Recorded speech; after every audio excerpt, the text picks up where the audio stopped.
Hey, this is Zach Peak. Hey, this is Pat Dorrian. This is Drew Rob. It's Anthony Video. You're listening to the Talking Birdie podcast. Fly ball left field. Nate McClough is there. And the magical season of the Baltimore Orioles continues.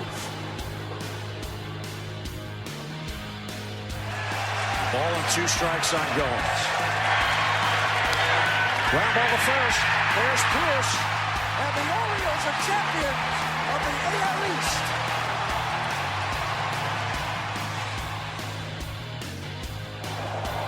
And everybody knows he's ready to fire on the first one. Bases loaded. Young swings, line drive. That is down and to the wall. Cruz is in. Pierce is in. Party around third. He's going to try to score. And safe. The Orioles have the lead. With the first selection of the 2019 MLB Draft, the Baltimore Orioles select Adley Rutschman, a catcher from Oregon State University.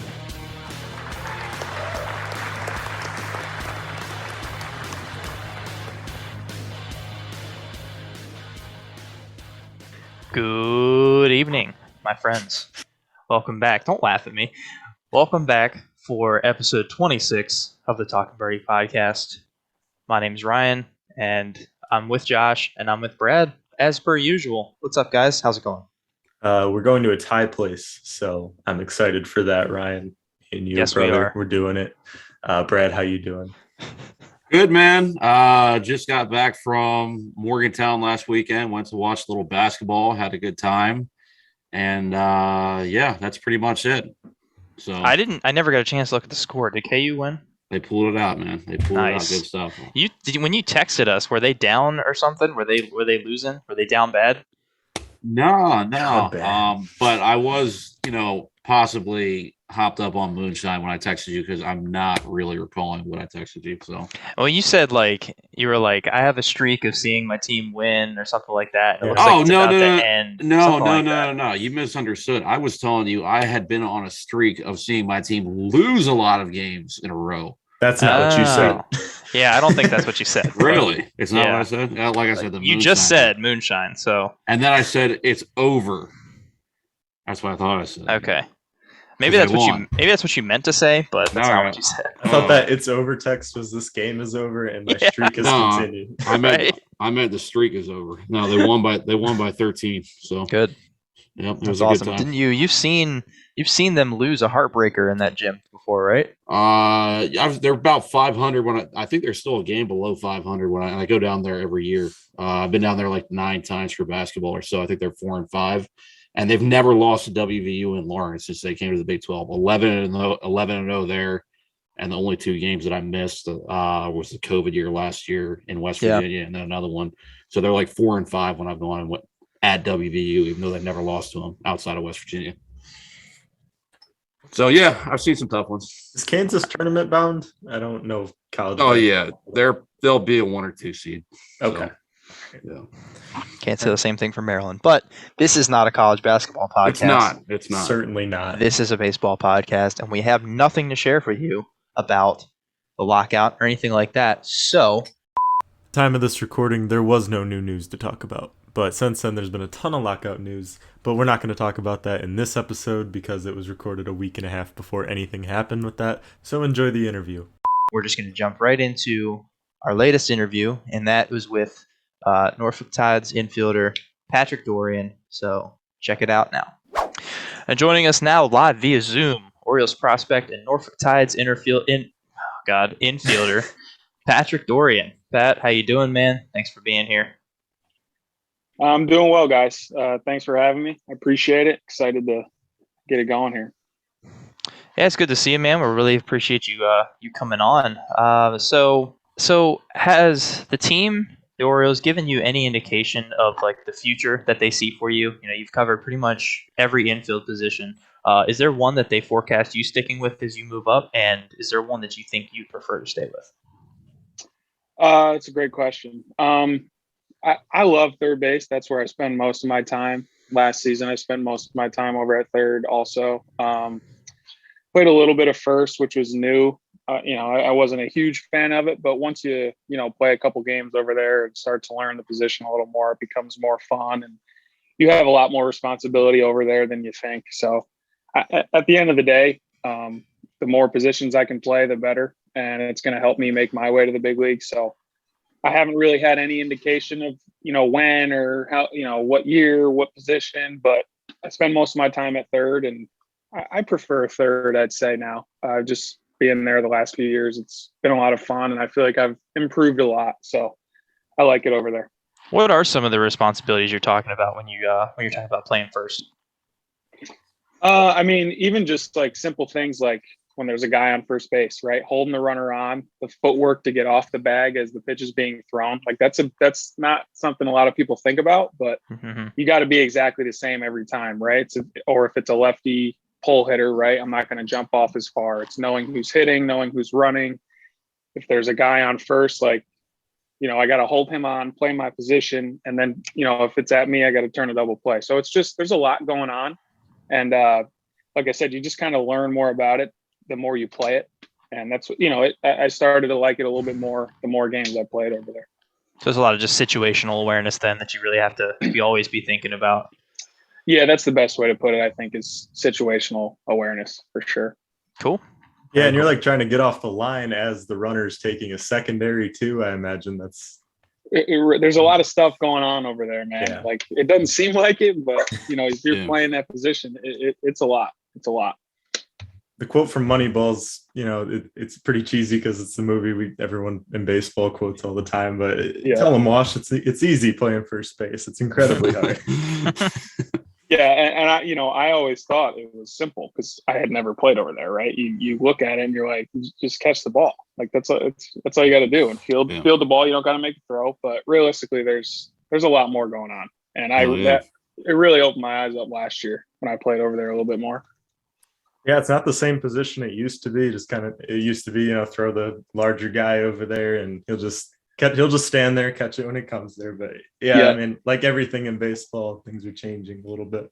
I guess really mentally, when there's a runner on base, you got to be in it just as much or more than pretty much anybody but the pitcher and catcher, right? So yeah, I think it's more mental than it. I mean, obviously there's physical, a lot of that too, but it's more mental because, like I said, just the different things you got to remember. Who's at the plate? Is he a good runner, bad runner?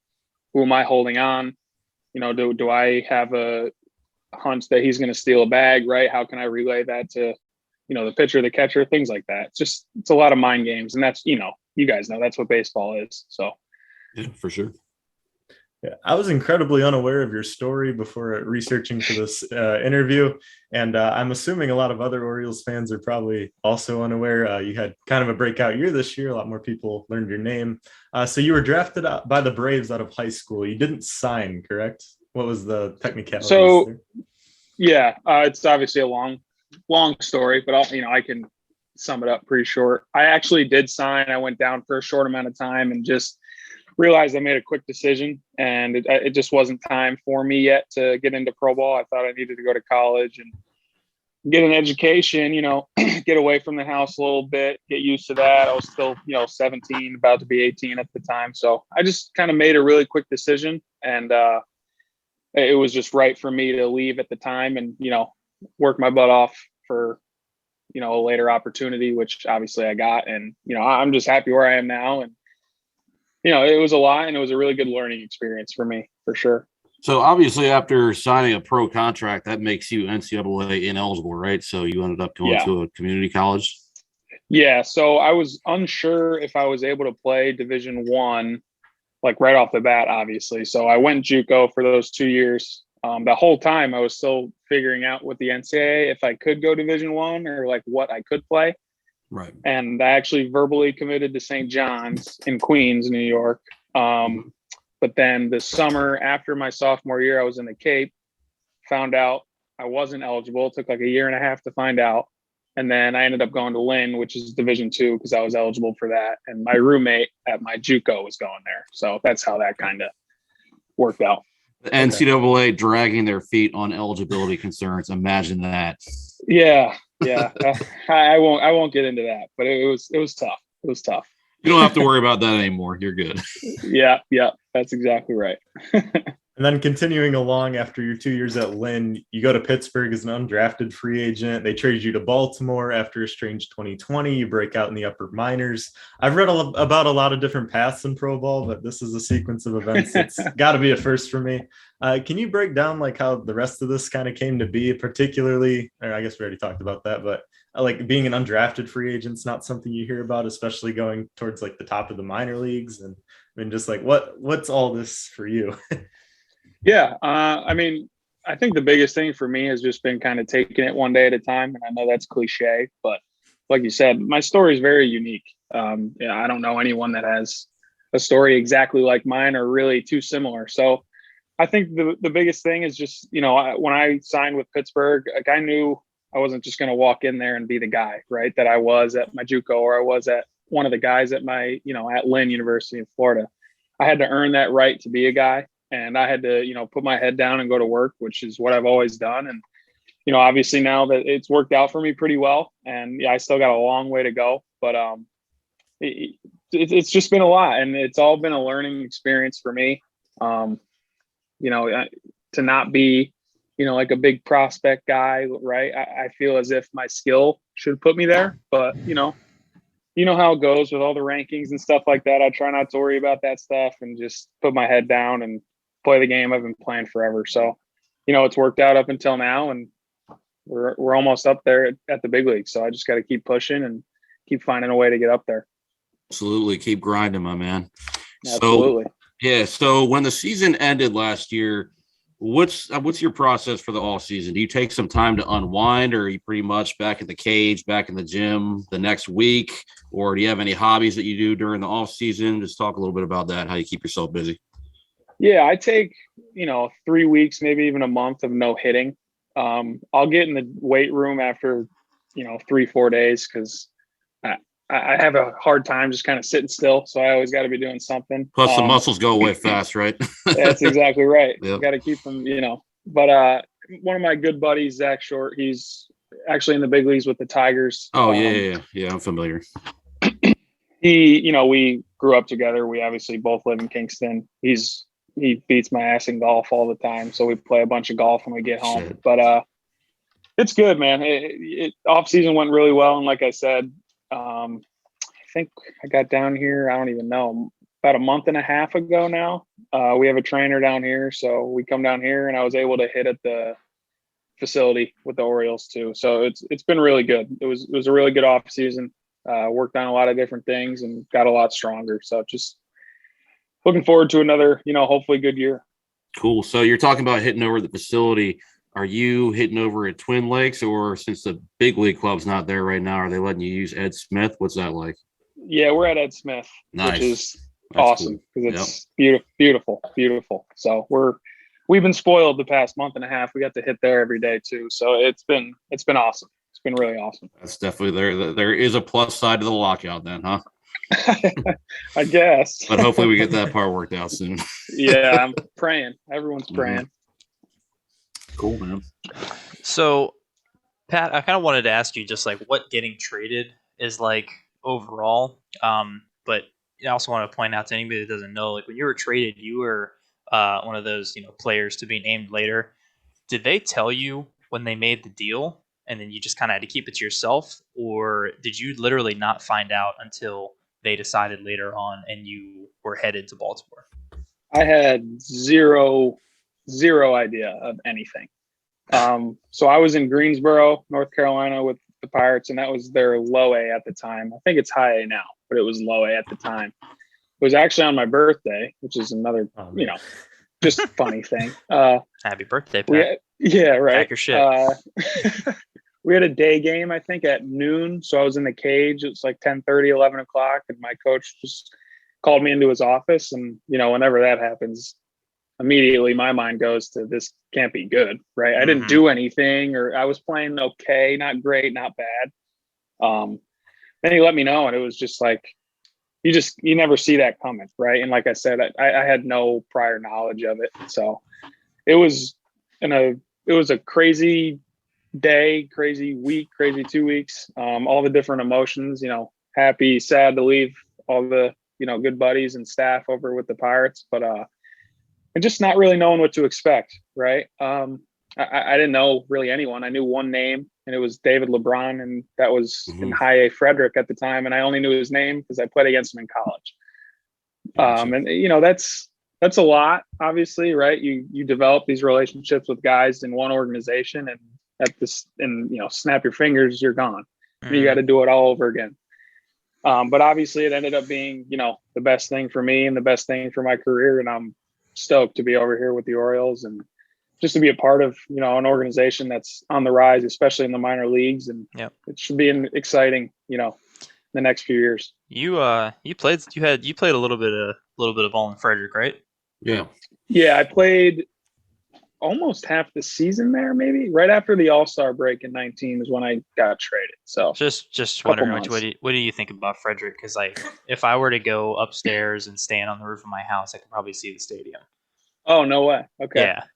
I liked it. It was a little older. Oh yeah. Sure. No, it is. Yeah, walking through downtown Frederick's like walking through somewhere in like the 1800s. But Are you talking about the ballpark or the town? I was talking ballpark. I actually liked that's why I liked the little downtown area in Frederick though. We went down there, had some good meals down there when my family came and stuff. Did you ever get to that Thai restaurant that's down there? You know the name of it? I don't know. We went there not too long ago, and I don't even remember the name of it. I don't know. Maybe I don't know. It's right there on the main strip. There's like a sushi restaurant upstairs and then a Thai restaurant downstairs. It's the best. Oh, you know what? I have. The upstairs is the sushi, you said, right? Yeah, that's why I remember. And then you walk down a staircase that's about this wide. Yes, that's hilarious. Me and my parents went every time they came because they loved it so much. Yeah, it was a really good place. Good spot.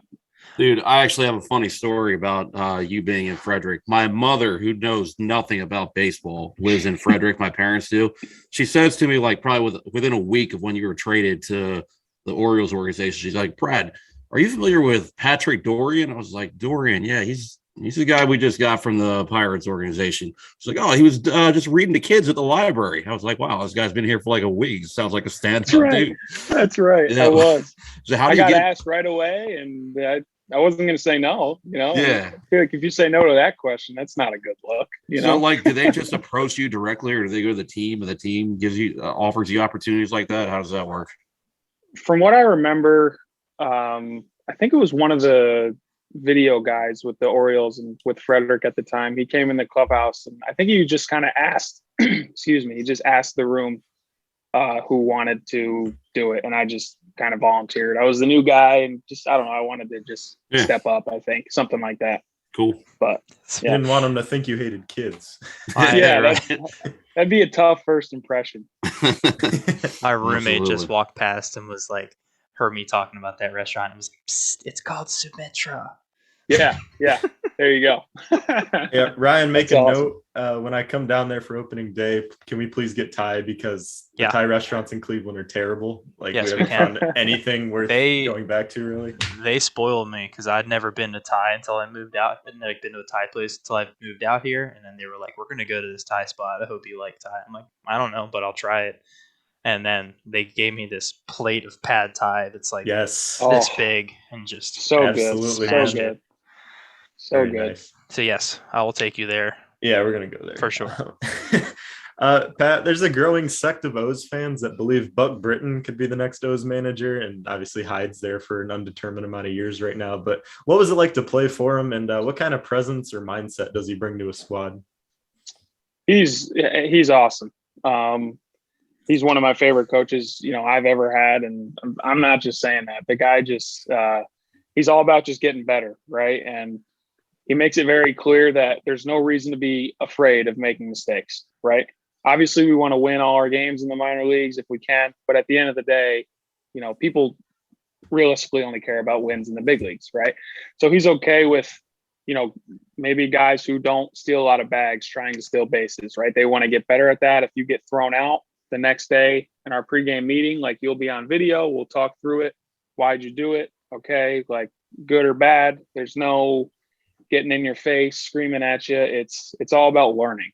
And like, it sounds corny, but man, it's an effective way to coach, because we had a lot of success last year in Bowie too, obviously. So he's just a really great guy, really amazing baseball mind. He's been around. He's played. I think he played up till AAA, I want to say. He just gets it, man. I'm really excited. He'll be in AAA, and I'm just looking forward to, hopefully playing under him again and learning from him throughout spring training and the season for sure. So actually, the interesting part of that to me is you said is the way you're wording it. It sounds like guys pretty much have the green light if they want to steal bases, if they think they can get a good jump. Is that how that works, or? Right. Not every single person. Right. I mean, there are some guys that's just not what they do. Right. But even like a guy like me, I'd like to steal more bags. It's not something I do very often at all, but I feel like I'm fast enough if I can get techniques down. That's something I could incorporate into my game. And I don't have the worry of, if I get thrown out, I'm going to get chewed out. Right. Because he's not going to do that. It's just going to be, okay, why'd you do it? Was it a good time to do it? Good count? Was the pitcher quick to the plate? Was he long to the plate? It's just different things like that. And he just talks you through things. He's not going to get in your face and scream at you. He's going to talk you through it. So it's great. He's a good dude. We had Anthony Servideo on last week, and he's very fast. I think everybody knows that. And he was saying that he had a past coach that the target stealing percentage they wanted them to be at was 80%. If they were and even higher than that, he said was not too high. Enough. Yeah, you're not stealing enough because you're not running. You're not doing it enough, right? Yeah. Right.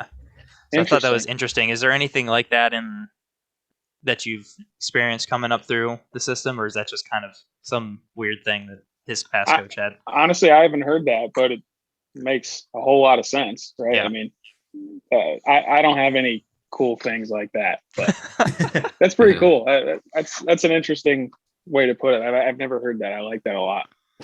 Yeah, the three of us are sitting here, just our minds blown. We're like, that was one of the more interesting baseball philosophies that I've actually heard. So I like that a lot. It's interesting. That's pretty cool. Yeah, kind of lucky for you. The stealing game in baseball is going to more of a calculated approach anyway. Like the fast guys, they're still stealing in more like situations where it makes sense. Like I think Trevor Story led the league in stolen bases in 2020. He's not notoriously like a fast guy necessarily, but knows how to pick pitches. And I mean, great to hear that they're teaching more of that. Yeah, we talk a lot about that stuff. Sorry, totally cut you off. No, you're good. I was just wondering if you were talking 2020, the shortened season, or are you talking last year as in 21? It was 2020, but still, I think he's had higher steal numbers in previous years too. Gotcha. Sorry, I'm sorry. I didn't mean to cut you off, man. Oh no, you're good. You're good. Cool. Well, yeah. Anyway, man. Obviously, you had a bit of a power surge last year. Shit, the first half of the season, you were hitting them out at pretty much as high of a rate as anybody in minor league baseball. So that obviously had to feel pretty good. So. 2/3 of your career minor league home runs came last year. So what do you attribute that to? Is it a change in your swing? Is it strength training? Talk a little bit about that. Yeah, I mean, obviously the weight room is a big part of that. Can't say differently than that. But I think for me, the biggest thing was just kind of shortening everything up. I kind of had a higher leg kick years before and trying to get to my spot, right? But it involved a lot of movement. And last year I was able to get to my spot, meaning like getting to like landing with my stride and everything quicker, sooner, earlier, starting earlier, and just hitting the ball more out in front. I'm a big backside guy. I really like going to left center, but I think last year I really opened up the pull side for me.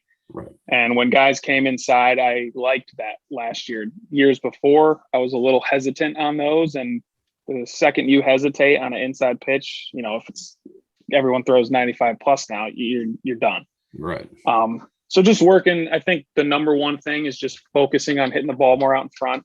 Ryan Fuller worked with me a bunch on that in Bowie all season long. He gave me hundreds of just different drills and different thoughts and cues to think about. And, a lot of them clicked. And, luckily I was able to, hit a bunch out of the park, and that was what I needed to do. And now, you got to go do it again this year. So for sure. So I'm pretty curious, actually, your take on what the most important lifts are when it comes to hitting bombs. What do you work on strengthening the most, and what kind of helps you drive the ball farther? You said lifts? Yeah. I mean, like, obviously I do a lot of the traditional, squat, deadlift, things like that. When I get down here, like I said, me and Newstrom come down a month and a half early, and we go with our trainer, Jason Riley, and he does a lot of different strength and speed stuff as well. So it's not just all powerlifting, right? There's a lot of rotational movements, obviously, because that's what baseball is. It's all rotation. And just different things like that. We'll get on the bike at the end of the day too. So it's not just all get bulk and big and stuff like that. You want to be lean at the same time to allow my body to work properly and move properly. Yeah. And I think last season was the most, I don't want to say flexible, but everything in my body felt like I could do whatever I want with it. At times it's been like, I'm super stiff here. Oh, I can't rotate this way that far because, I didn't work on these specific things in the off season. So if that makes any sense, just try to become a little more rotational and, a little more explosive with my swing and things like that. And obviously it worked out. So as far as the power lifts go, you're looking at the squats, the deadlifts, and then you have flexibility type exercises that you do that help you rotate faster, is what you're saying. Yeah. Yep. Cool. Absolutely. Good stuff, man. Brad's trying to make a late career run at pro ball. He's going to see. Well, no, I have to chase my 3,000 career softball hits, but I want to make sure I'm hitting plenty of bombs along the way. So, Love that. I'll never forget the day that you told me that you keep an Excel sheet of your softball stats. I've tracked every single at bat since I started playing slow pitch softball. Oh no! I have a whole spreadsheet. I love it. Track the bombs, track the hits. I set goals before every year. First game of the season is actually Friday in South Carolina. I can't wait. Let's go. Yeah. Brad, do you count the when you play in the league that you and I played in? Do you count the bombs that don't count? Yeah, I do count those. Good, I count them as bombs, but I don't count them as hits. Does that make sense? No, but I got you. It does, because if it's an out, like I still hit it with a bomb. There's home run limits, so if you hit one for an out, that's why. I've heard about that. Yeah, so that's funny. I never had that problem, but he always told me that like if you hit a solo home run, the whole team's gonna be pissed at you. Yeah. Right. Like why are you wasting the bombs? Exactly. That's literally it. It's for the brand, man. It's for the brand. Brad's got to get up, inflate his slugging percentage when he's not supposed to be. OPS goals, baby. OPS. Hell yeah. So, Pat, I know you mentioned Rob Newstrom a couple times already. Would you say that he's your best friend that you've made in your time in the organization? And if not, who? Oh man.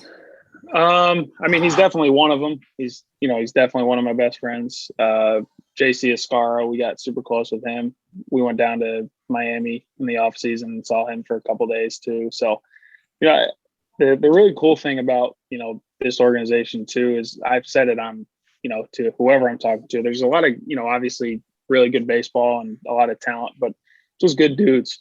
It's fun to be in the clubhouse. It's fun to be around anyone, right? There's no stupid, there's no cliques and things like that you see sometimes. It's everyone gets along with everyone. Everyone, talk a little shit to each other, have fun with it. And it's awesome. I'm close with so many dudes. I can't really just specify one guy, you know what I'm saying? But a lot of good dudes and a lot of really good relationships. Drew Rom said that there's a lot of shit talking that goes on.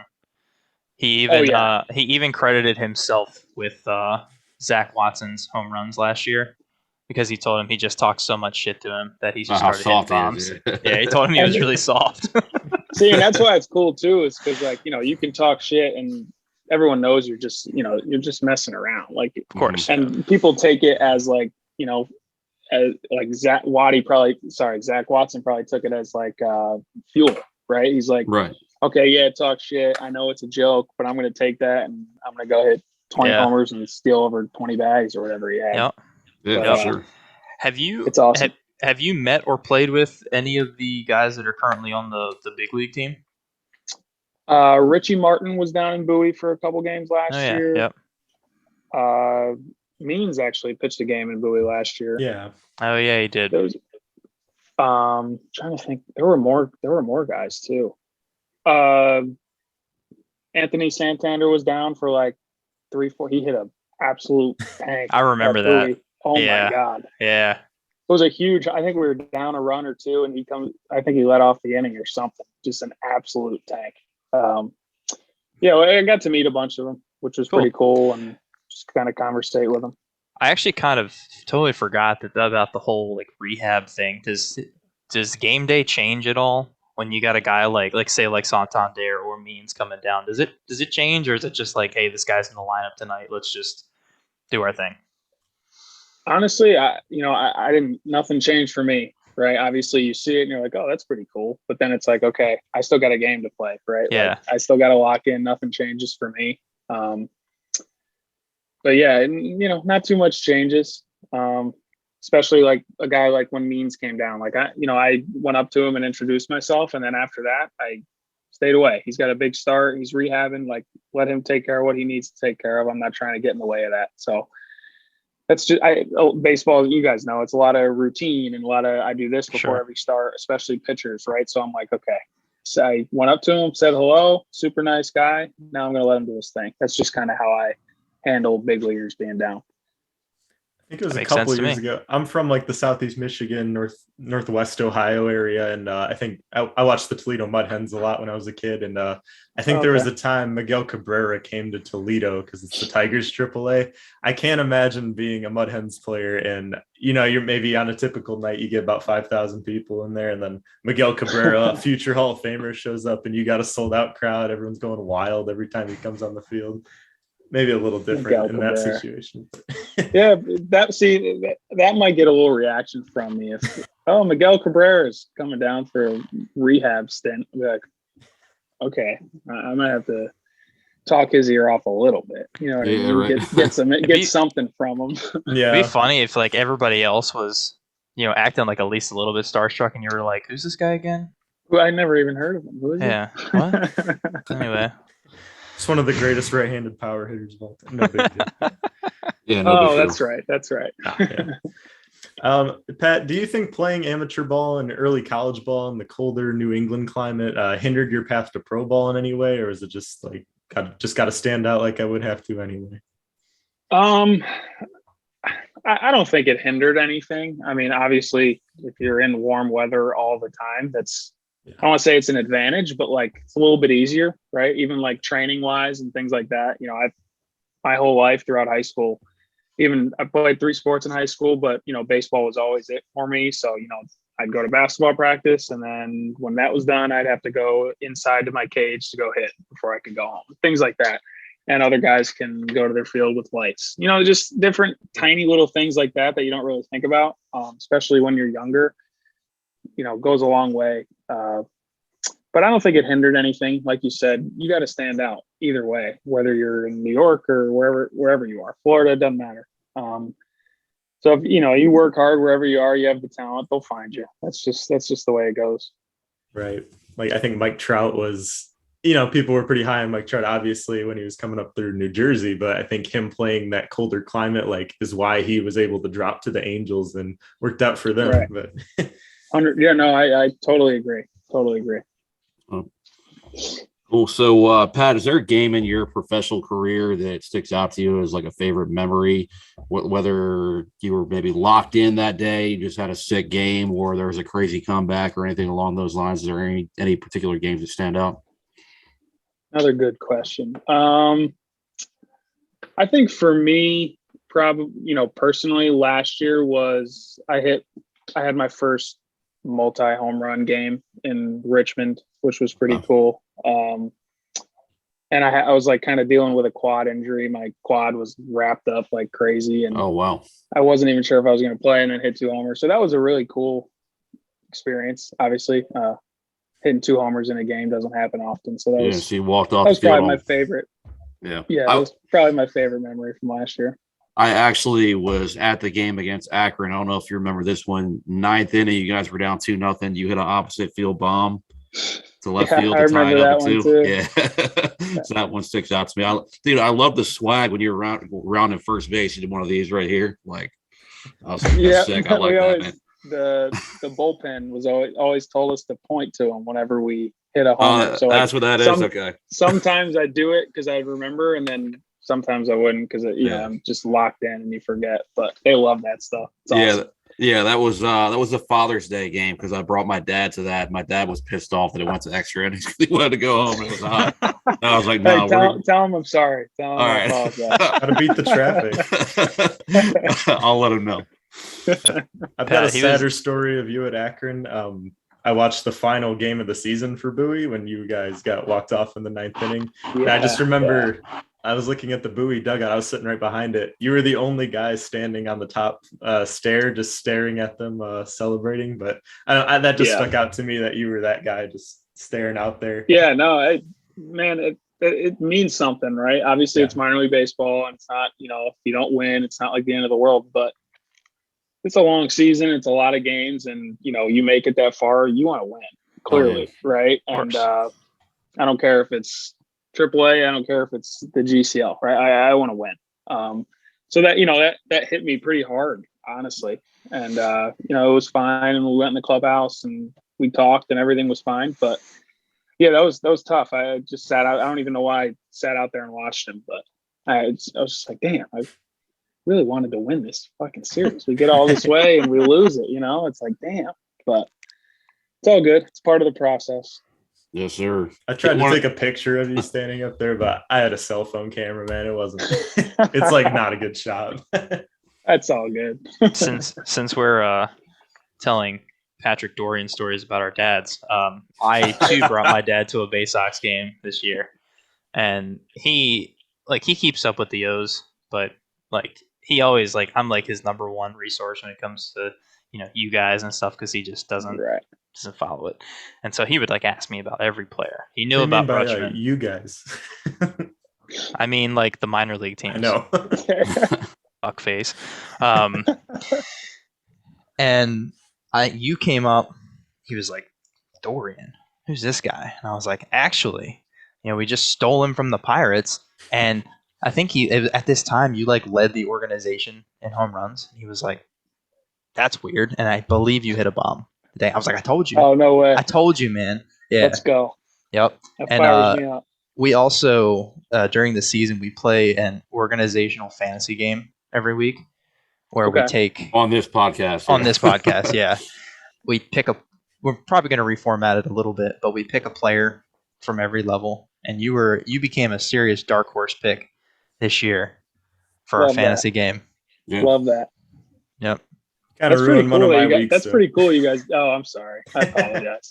It's okay. I took third, I think, every single game we played. It was always Ryan always won, then I would come in second, Josh would come in last. Pretty much every week. We even had rules. Idea. We even had rules that prevented you from picking the same team every week, and I still won. It was the best. Yeah, it was just lucky ass bullshit, dude. Yep. Isn't all fantasy sports. Yeah, you're right. You're not wrong about that. Yeah. This is my last question for you, Pat. Yeah.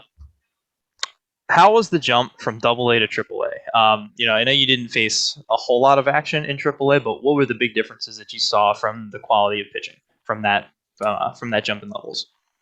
Yeah. I was only up there a week, obviously, so I didn't get to see a whole lot. But I played 4 or 5 games. I struggled a little bit.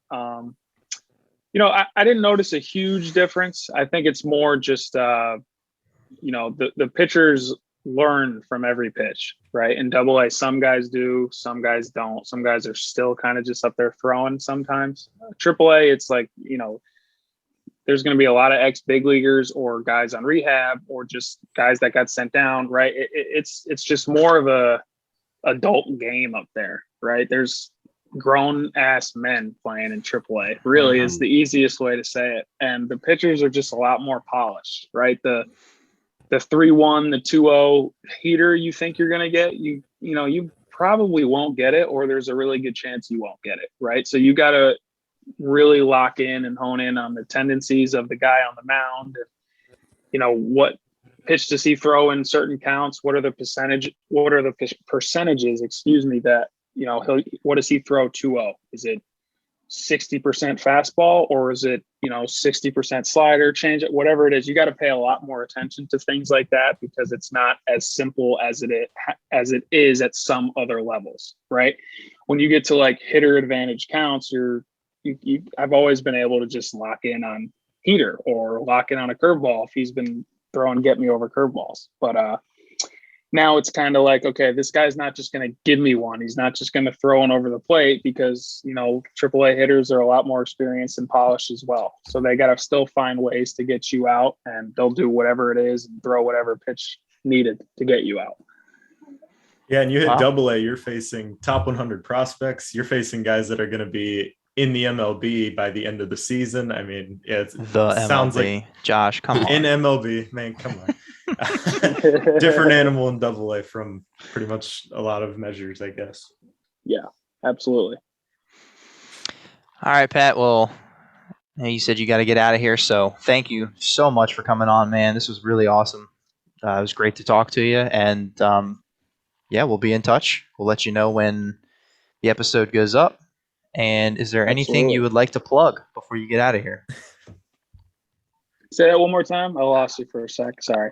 Just wondering if there's anything you want to plug, like your social medias or anything like that. Social media is just at Pat Dorrian. Nice and simple. If you want to give me a follow, I appreciate it. Everybody follow this man. Good stuff. All right, thanks, I Pat. appreciate you guys. Thanks for having me on. Yeah, It was awesome, I man. appreciate Thanks it, a lot. brother. Yep. Hey, See good you luck later. this year. Absolutely.